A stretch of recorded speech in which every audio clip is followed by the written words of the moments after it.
আমাদের ভিডিওতে আপনাকে স্বাগতম, যেখানে আমরা দেখাবো কিভাবে আইফোন 15 প্রোতে সব কুকি ব্লক করবেন। যদি এই গাইডটি আপনার কাজে আসে তাহলে সাবস্ক্রাইব করতে এবং এই ভিডিওটি লাইক দিতে ভুলবেন না। আপনার আইফোনের সাফারি ব্রাউজারে আপনি যে অনেক ওয়েবসাইটে যান সেগুলো আপনার ডিভাইসে কুকি ইনস্টল করার চেষ্টা করবে। কুকি অনেক ভালো বা খারাপ উদ্দেশ্যে ব্যবহার করা যেতে পারে, কিন্তু আপনি যদি আপনার ফোনের সব কুকি ব্লক করার সিদ্ধান্ত নিয়ে থাকেন তাহলে সেটি করতে পারেন সেটিংস অ্যাপ খুলে।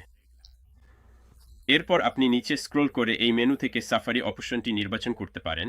তারপর এই স্ক্রিনের একেবারে নিচে স্ক্রল করুন যতক্ষণ না আপনি এখানে অ্যাডভান্সড অপশনটি খুঁজে পান। এখন আপনি এই অপশনটি নির্বাচন করতে পারেন। তারপর শুধু এখানে প্রাইভেসি সেকশনে সব কুকি ব্লক করুন অপশনটি খুঁজে বের করতে হবে।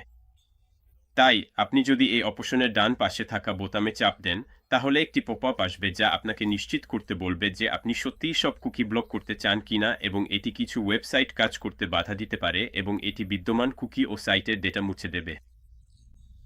এটি সাফারি বন্ধ হয়ে যাবে এবং আপনার সব ট্যাব আবার রিলোড হবে। তাই যতক্ষণ আপনি এটা বুঝতে পারছেন এবং আপনার জন্য ঠিক আছে, আপনি সব ব্লক করুন বোতামে চাপ দিতে পারেন। এতে আপনার ফোনের সাফারি ব্রাউজার সব কুকি ব্লক করা শুরু করবে। মনে রাখবেন, এটি ক্রোম বা ফায়ারফক্সের মতো অন্য ব্রাউজারগুলোর উপর কোনো প্রভাব ফেলবে না। তাই যদি আপনি আপনার ফোনে এই ব্রাউজারগুলো ব্যবহার করেন তাহলে আপনাকে ওই অ্যাপগুলোর নির্দিষ্ট সেটিংসে গিয়ে কুকির সেটিংস সেখানেও সামঞ্জস্য করতে হবে। এই ভিডিওটি পছন্দ করতে এবং আমাদের চ্যানেলে সাবস্ক্রাইব করতে ভুলবেন না।